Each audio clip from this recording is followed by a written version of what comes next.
All right, we have another speaker that I would like to introduce. John Lipani is a 17-year veteran elementary teacher in Levittown. He is also a basketball coach, football coach, and I'm forgetting one. Baseball. Baseball, excuse me. John is also very active in the Levittown Teachers Association. He is a building rep, he is a vote coach chair, and he's also the political action chair. And most importantly, he just recently took on the greatest role, and he has a new 1-month-old tomorrow, Logan, son. So,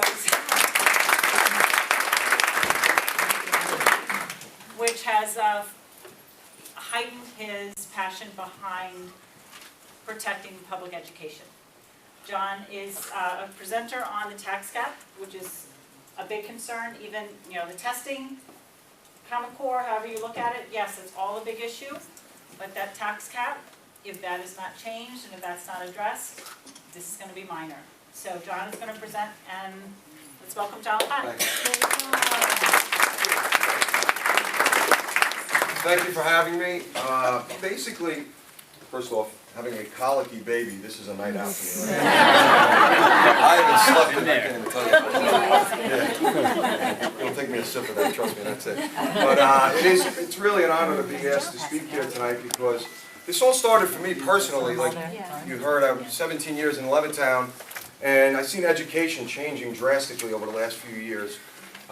Specifically, I teach in Levittown, and I saw what was happening to the quality of education that we were putting on the table due to the unfunded mandates and the requirements that we were told we had to follow, etc., coming down from the state. So what ended up happening, I started doing some lobbying through the union and started to hear how exactly everything works up in Albany, and I was a little disheartened, to say the least, to see how Albany truly works. And then, basically the community itself, as many communities, really were not educated enough on the 2% tax cap specifically. On surface, it seems great. We're all taxpayers in this room. And on surface, having a 2% tax cap, we're all for that. We know we pay a lot of money, here for taxes on Long Island. But as my mother and father, told me many moons ago, I was born in Brooklyn, but we moved out to Long Island for the schools. And they were willing to pay more as far as taxes go, to give their children a quality education. So what I first started to do, when I started to put this, I started Therese Rogers, my union president. I told her what I really wanted to do here, and I started to put together this presentation. And I wanted to gather as much information and data as possible. My school district was actually very forthcoming. I foiled them for a lot of information, and they were nice enough to give me that, so it became part of this presentation, you will see. But the thing that irked me the most as an educator is the fact that we were getting questioned in regard to what we were doing as educators, the quality of education on Long Island. And I started to say, I know we're doing great things here on Long Island. We have some of the best schools in the nation here on Long Island. So I did some research, and I kind of came up with this first couple slides. I kind of say, if we were our own state on Long Island, where would we stand as far as the education? Can you see with the lights on, or do you need maybe a few turned off, or does that help at all? That's good.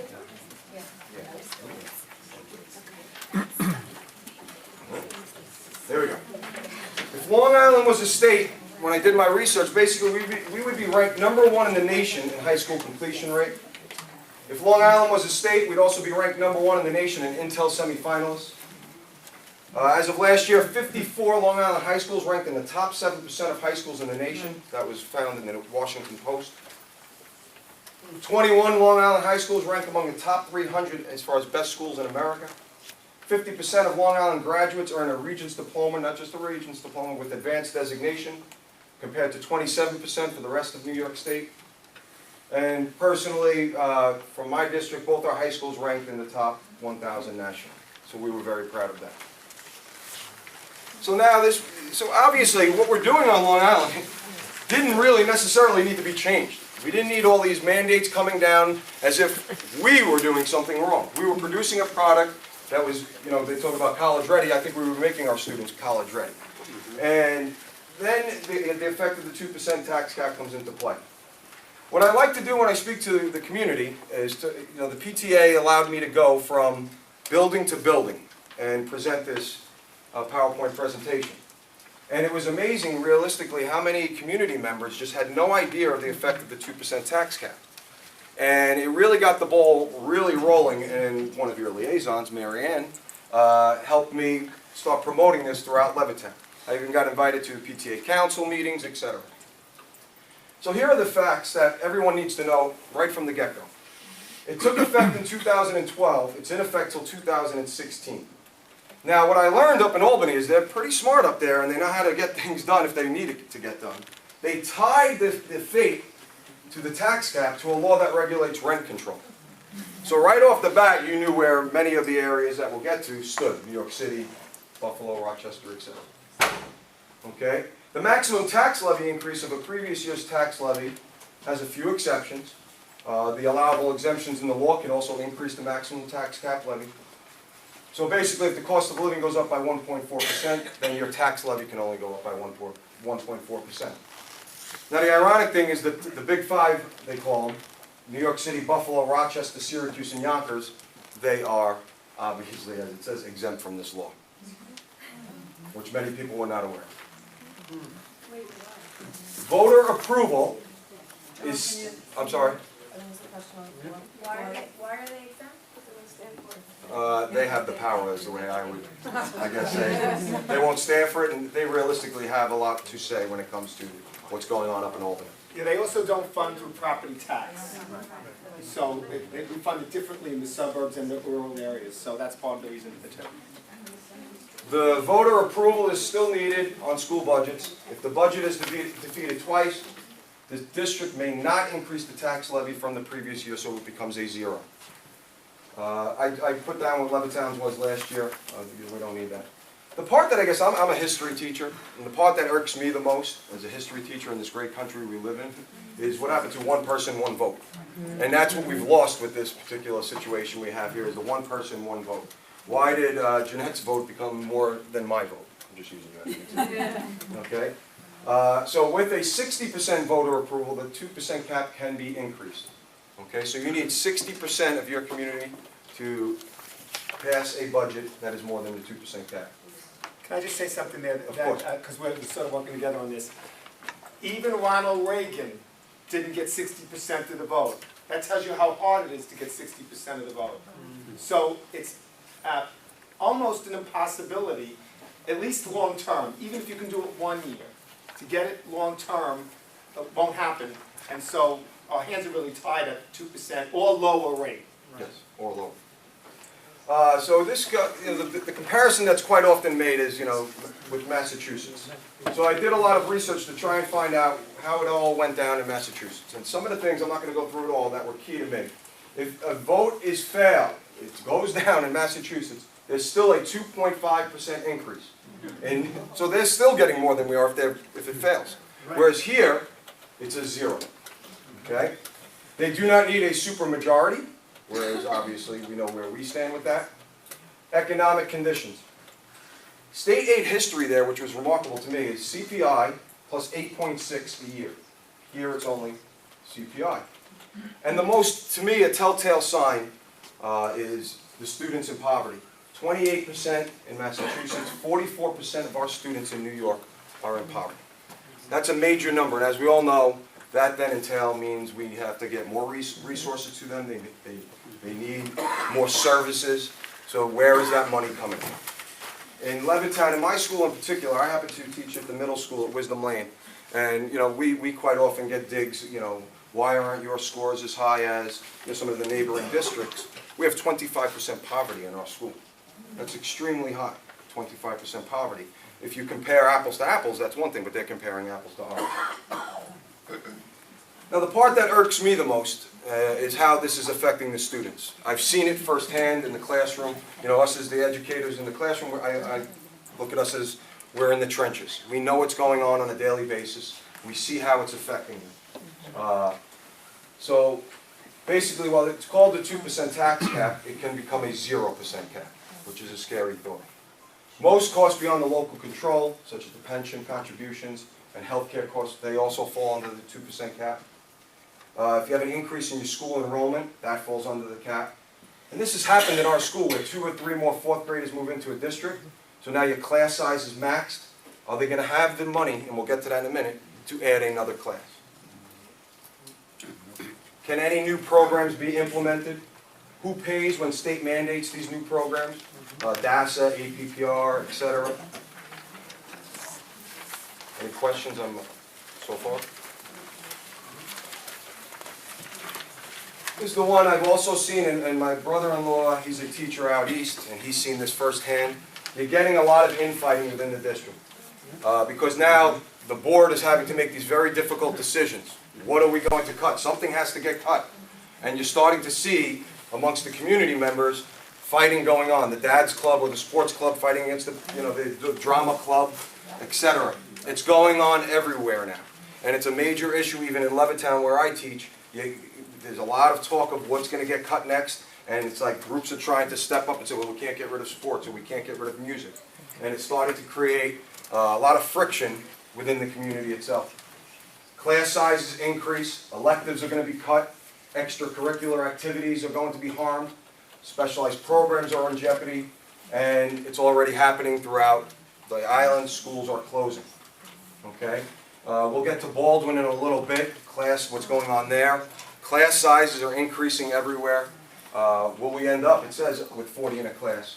We're known, last year I was at one of these meetings, and I forget who was speaking at the time, and they were talking about how the people up in North Country or upstate, whatever they call themselves, they feel that we should not, on Long Island, be able to offer things like AP courses, Intel stuff, and this, because Long Island students' resumes, when they go to apply to college, it's not fair what their resumes are compared to ours up in North Country, we'll call them upstate. And we pay for it, exactly, I agree with you. And there was a story of a woman whose daughter was the valedictorian of a school upstate somewhere, and basically she did not get into one of the SUNY schools, I don't remember it offhand, and she did a lot of research because she was really angry that her daughter did not get into this school. And when she found out how many Long Island students were admitted into this college and were not the valedictorian, she started this little protest saying that education should be fair throughout the state. They shouldn't be allowed to offer all of these other programs and services. It's not fair. Their resume looks better. So this is the thought process going on. But like you said, somebody said in the back, we pay for it. Many of us here pay well over $10,000 a year in taxes. And we do that because we want a quality education for our children. We're going to get there. There's questions, when you have the 2% cap, what's going to happen? Inflation starts going up 3, 4, 5%. The next one, will there be a nurse in each school? I just read an article, and it was on the news, I don't know if you were familiar with it, in Philadelphia. There was a young girl, I believe it was, 12 years old. She had really bad asthma. The school that she was in did not have a full-time nurse. It kind of rotated between other schools, like it was at her school 2 days a week, and at one of the cuts was nurses, and she went to another school. Well, that particular day, the teachers in Philadelphia, in this district, the teachers have to hand out medicine to the kids, believe it or not. The teachers act as the nurse. So that particular day, the teacher is not obviously a registered nurse by no means, said, listen, just keep calm, you're going to be fine, the day's almost over. Long story short, she goes home to the hospital, dies that night. And listen, can I 100% say if there was a nurse in that building, would that have changed? I can't say that, but I do think it would have helped. So that's something we have to keep in mind as well. If the employee compensation packages are decimated, what effect will that have on morale? I can speak only on behalf of myself. Many of you will probably back me up as educators. The morale is at an all-time low. As a teacher, I've never seen it this bad in my 17 years. It's just like, I used to love coming to work, and I still do, because I got away from the colicky baby for a little bit. But truth be told, it isn't the same as it was, where everybody was gung-ho, and it's kind of like everybody feels like their hands are tied, they're being told to do these scripted lessons and modules, and everybody's tired of it, so the morale is low. On top of it all, you get these individuals who go on to college to become teachers, they're wasting their money, because there's no jobs right now, at least on Long Island. So, when we get student teachers and you feel terrible for those individuals, you want to talk about morale, try coming out of college with $200,000, in debt, and knowing now, unfortunately, there really aren't many jobs. Now, the big thing is, every district, they're harping on these scores, which I could spend hours like you could on that, which irritates me. You know, but where are the resources for the students when these scores go down as they did? We're scrambling for resources. I don't know about your district that you guys happen to be in, but the resources aren't there yet. And now we're being told, we've got to get the scores up, we've got to get the scores up. Where is the money? Because now the Board of Ed and the budget situation is, where is the money coming to come up with all this? And that's the problem we're facing. If we start cutting employees, I know I've spoken to some of you, they're pulling employees from one area, putting them in another to try and cover classes and things like that. So we're seeing situations where, you know, maybe you're not even technically certified, but, you know, it's like, I think we could teach trace one out of our, well, I think it's one, and, you know, out of our subject area, and you're being asked to teach something else. More questions? If tragedies occur, you know, having school psychologists and social workers, they're starting to see them get cut from district to district. And unfortunately, as you know, there's always something going on in the school that they are needed for. If after-school activities are curtailed, what will the kids be doing? Listen, we're not stupid. When kids roam the streets, bad things happen. And if we can keep them off the streets, okay, by having all these after-school programs, that's a good thing. But unfortunately, they're getting cut everywhere. In Baldwin, I think they pretty much lost all their middle school sports, correct? Yes. And And clubs and activities. yeah. So you know, you're looking at kids, and you know, I teach in the middle school. That is a huge thing for kids at that age level. They need something to do, and to basically say we have nothing for you is unbelievable. Yes. And so short-sighted, because you can either pay them in your school taxes, or when it's cut from your school taxes, you're paying out of your own pocket to find private organizations that will either, you know, supply the sports for your child, the music for your child, the art program for your child. So it's very short-sighted. Exactly. Like what we pay for kindergarten in our districts. What effect will these devastating cuts have on college admission? I've heard that from parents. You know, I've gotten to know a lot of the parents through my district, through the years, had a lot of their other children, and now they've told me, like, they're worried with their middle school kids. If all these programs get cut, that's what made Long Island students so attractive to colleges, their resumes. So they're concerned about that. How many scholarship opportunities could be lost due to this? With many cutbacks, how will test scores improve? Okay, this is an example, and this is going on everywhere. I've seen it, I've spoken to people. Pre-tax cap, if enrollment went up, pretty much every budget from anyone I've spoken to, there was a line on there that basically accounted for a situation where enrollment went up. They would be able to then get a teacher in place, whether it be off the Pell List or hire a new teacher, okay, to ensure that the education was provided as it was supposed to be. Okay, that's how it happened. All services would remain intact. Class size wasn't suffering. It was all there on the budget. Unfortunately, due to the 2% tax cap, that is not on most districts' budget at all. There's no line for that anymore. So what's happening right now is they're pulling teachers. And then what they're doing is, maybe they're taking, my example is, because I know this happened firsthand, they take a skills teacher, put them into a class that needed to be formed due to an increase in enrollment. Well, now that skilled teacher had a class of, let's say, 12 to 15 kids. There becomes a lapse in service for those 12 to 15 kids till they scramble and figure out what they're going to do with them. And then what quite often they're doing throughout Long Island is they're taking those 12 and 15 and spreading them out and maxing out all of those skilled classes enrollment. So that is what is happening right now. Yes? I'm Christine from Westbury. We have a 400 student enrollment increase this year from last year. And we are out of capacity, we have no class sizes, no classes to put the classes in if we could hire. Our classes on the lower grades are about 33, 32, 31. Oh my God. They're now at the point where we're gonna take our reading and support service people, dismantle those programs to open more classes. Our high school teachers are teaching at a license, one class, as they're allowed to. We are Band-Aiding and we are busting, and tax cap does not take into account for our increased enrollment, and we are in serious trouble there. Exactly. But this is part of the Excellent plan. champion for our faith, Yes. right? They want us to fail. Continuing along. The most objectionable piece of the 2% tax cap law is basically it takes away local control. The board members or your local individuals, your neighbors, who you trusted with your vote to make these decisions for your district/children. It takes this and basically says, we don't have to worry about what you think, even though you're there 24/7 and you have a pulse of what's going on. Albany says we know better, okay? Albany now says, and this is the part that I was saying earlier, one person, one vote. They have basically said 41% is more, or better than 59. This is the loss of the democratic principle of one person, one vote. You know, to me, that is mind-boggling. In the United States of America, we could have 59% vote yes on something, and it is actually voted down. How does that make sense? If you don't believe in anything else, if you're an American, how could you sit here and say that 59% of your community could say, we want this done, and yet it is going to be turned down? That is not the democratic principle that I think the United States should be standing on. Now, I came up with how it's affected Levittown. Levittown's really been decimated by the cap. A lot of it was done by our board in, you know, we'll give them some credit, in foresight of seeing the 2% cap coming down the pike. So we've lost our gifted and talented program. We used to have a great computer literacy program in 6th grade, and as a 6th grade teacher, I used to love that program because the kids, they taught me. It was awesome. I mean, it was unbelievable. Now we've lost that. We used to have world language in 6th grade, that's gone.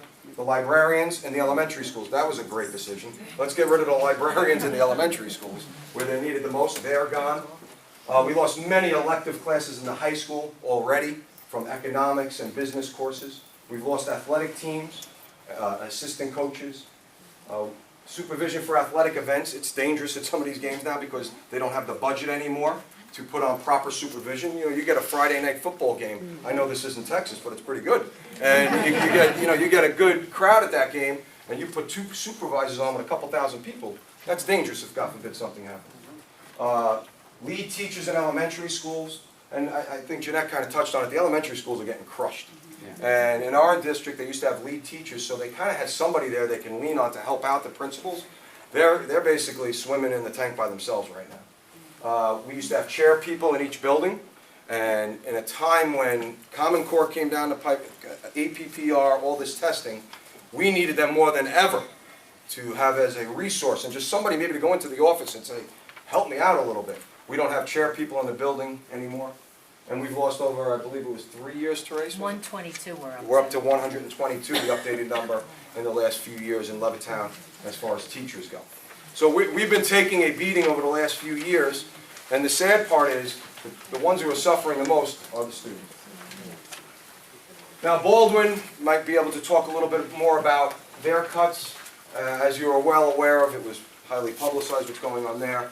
Do you guys mind talking a little bit about what's going on with you guys? Not at all. Thank you, Christine. Yeah, first, we're. Christine, stand up. Christine. We're, representation. Our first, budget went up, as a 7% increase to the tax cap, which was defeated at 55.1%. And the revision to the budget called for 3.1% under the tax cap, which cut many of the items that you see on the slide. Middle school sports, high school, middle school musical, PAG, program for academically gifted, summer elementary school, the clubs, at the middle school, gone, the district band program gone, instrumental music to 3rd and 4th grade students gone. We've lost probably in the neighborhood of, over the last 3 years, close to 100 teachers this year, have yourself. This year we lost the BOCES Cultural Arts assistants. We closed 2 elementary schools, in also in anticipation of what was to come. A couple years ago, the board lifted its recommendation on class sizes, so now there is no cap unless it's a mandated service. So you could have 35, 36 kids in a class, and there's nothing that can be done about it. We also lost all of the extra programs, Saturday Night Alive, Youth Center, fitness clubs, basketball shootout, intramural sports, all math labs at the high school because they're not mandated. Our math department got decimated at the end of last year. Same thing with the skills classes. They're now dissolving classes because they don't have the money to give people to teach the 6th class. So they're maxing out AIS classes and special services classes, so you could have 15 kids sitting in what's supposed to be small group instruction, 4 classes. I'd like to interject with respect to the tax cap. We had about 339 people not vote on the budget at all. And even including those people into the budget, we would have only gotten a 59% passage. See, the problem that I have with that is that you said is only, 59% is good. Well, I'm That's the saying problem, only that should be fine, Right. you know? Not You're right, I know what you're saying, but the And fact that we have to even discuss that is The amazing. interesting thing is that because of the assessments, you're gonna touch on it later, the sticker shock. Because of the people who had their homes reassessed or homes that were just up for reassessment or whatever, what they ended up actually paying was 7%. Yep. It was the And we'll get highest to in that, Nassau yes, in a County. little bit. So the one that they voted down is what they actually ended up paying with their new property tax assessments, even though we only get the same amount, the rest of it goes to the county, if they had just passed it. If I can just interject here, this is only the 2nd year of the tax cap. Yeah. So some of the people sitting here may be sitting in districts where they cut just around the edges. But it's just a matter of time, if this continues, 2, 3, 4, 5 years down the road, where once you've cut all the planetarium and some other stuff, it's only a matter of time because they're gonna start getting to the bones. And what it really is, Steve is saying, is a lot of districts had a lot of reserves. Right. And they're basically utilizing those reserves to get through this, but eventually that well's gonna run dry. That's where And our levy this year is projected to be 1.3. So, I mean, You know, in Levittown, we basically have one more year after this, where, once again, you've seen the cuts we have, but we can get by, I guess is the way I would say it. And then after that, I don't know what's gonna happen. So what goes on the table immediately is kindergarten. Yeah, And what happened in Baldwin was that we had an infusion of cash from Bosie Zevlar. And so it came to us, you know, just in the nick of time, but it was a one-time shock of cash, and we used that to help. Yep. And we also, because we were affected by Hurricane Sandy, as were most of our surrounding neighborhood districts, we were looking for ways to help, and we had a school taken up by East Rockaway, and there was some money in there, but those are one-time. so it's one time deal. These things are not gonna come our Yep. way. Question? No, I was just going to say, I think district leaders have a real challenge, obviously, with this, and that they want people in their communities to still feel positively about where they're sending their kids. And they need to smooth over some of these decisions publicly with the people that they're representing. But one of the things that I think is really important for everyone in here is to make sure that the smoothing over process doesn't include omitting the real consequences of some of the decisions. We lost the 9th period at our middle school this year, and I don't think a soul knew what it actually meant, and I would not be surprised if that's not the next thing to go all over the island. Our kids in one shot lost 40 weeks of foreign language instruction, 30 weeks of math instruction, 30 weeks of literacy instruction, 20 weeks of music instruction, 10 weeks of art instruction, and we decimated our AIS program. I don't think anyone ever presented it that way, because to some extent you need to have the people okay with what you have to do anyway, because you have no other choice. So I would say one of the things we need to be mindful of is that people really know the full consequences of what's being cut. Rich, tell them what district you're from. Half Hollow Hills. Half Hollow Hills. We're So that's not closing exactly 2 a poor schools district. also this year as well, and we've also lost an enrichment program and a lot of the other. But I'd like to ask, how many of, you teachers know how many people go to your Board of Education meetings? I mean, the community members go, because that's the problem, is that, when I go to my Board of Ed meetings and they roll out the tax cap, and then I go to my PTA meeting, and I tell these parents, I'm like, look, your taxes are going up, it's a fact of reality, just know and be involved in it. And it's amazing how many, you know, Mr. Rado can tell you how many parents are at it's the same face, the same 4 faces. Every month. And I tell my parents, people get upset after the fact. You say, you didn't tell me that was gonna happen. That's And happened, then you have to that go to happened the with our board busing meeting. referendum. We had a busing referendum to help save And I think, I'm sorry. 1.2 million, and they voted on it. The community voted on it. It went up for a vote. Yeah, 1,000 people showed up to vote, it passed, and then this year when it went into effect, they were on News 12. I didn't know, and no one ever told us, and we didn't, and it's like, well, it went up for a vote. You guys decided on this. It had But nothing people to do don't with know, it. and I'm the PTA president of Mr. Bay, I'm also a teacher in New Hyde Park. And people always email after the fact, well, I didn't know, well, why didn't you tell me? You know, I'm like, it's not my job to go tell everybody what's happening at the board meeting. Go to the board meeting, on your calendar, go. I know, but no one wants to go, you can't get And I think- childcare, I think this, They do. just to get in, back on track a little bit, that's really the reason why I started doing this, to be honest with you, is to try and get the information out to my community. What I would, recommend, if you have someone, maybe I would give you this and maybe you alter it and change it to your particular district, just to get the message out to your community, because every community is different as far as how it's being, how they're being affected. And John, So- on that, you can also, if you're not comfortable presenting that, TALI can definitely provide someone to Yeah. present it for you.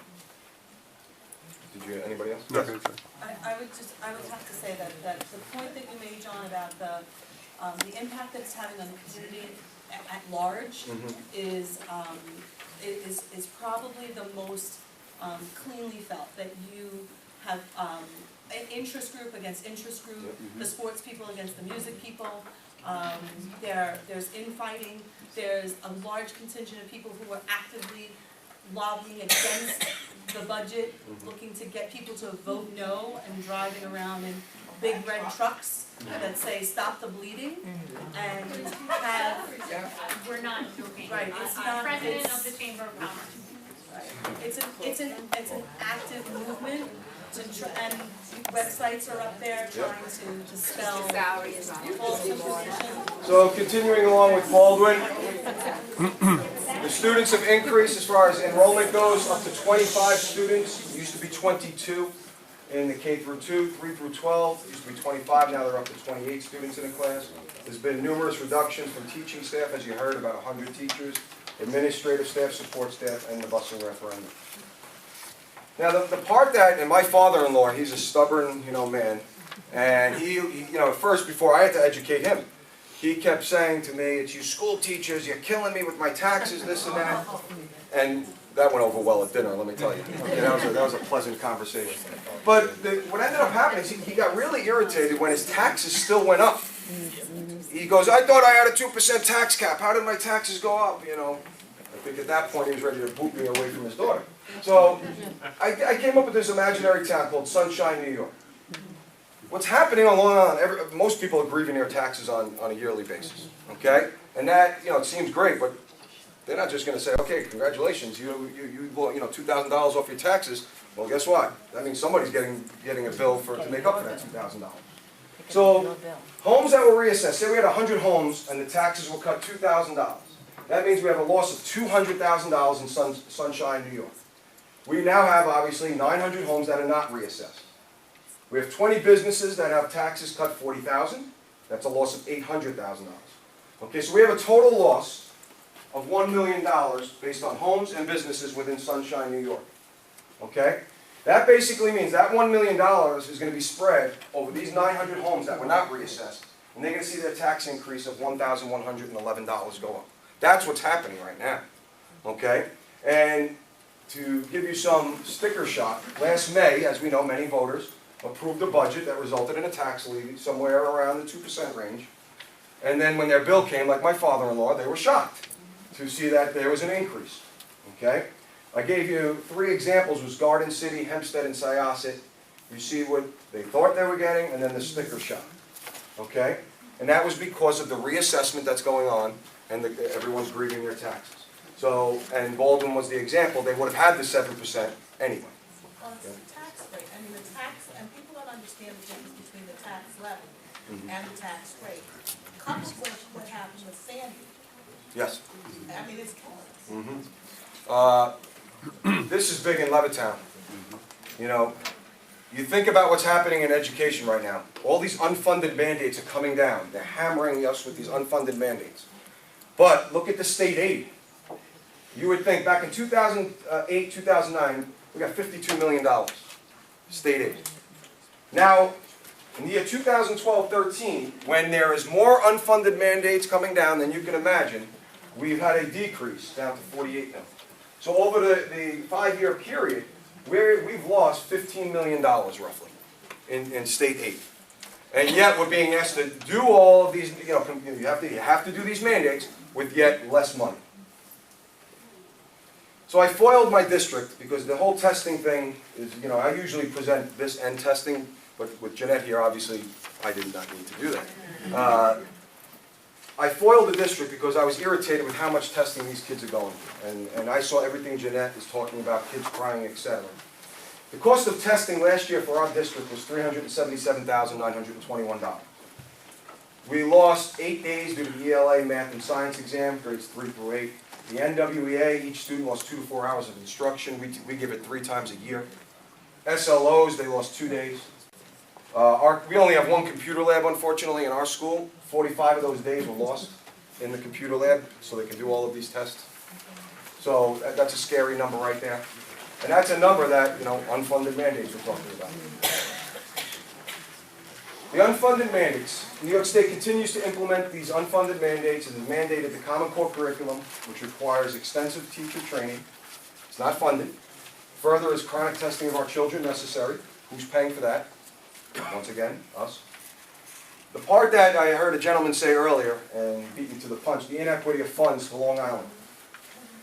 It doesn't seem fair when, and this is, you can go back and tell them this, for every dollar we send to New York State, we only receive back 23 cents. 77 cents on the dollar goes to other districts off Long Island. So that means our children are losing.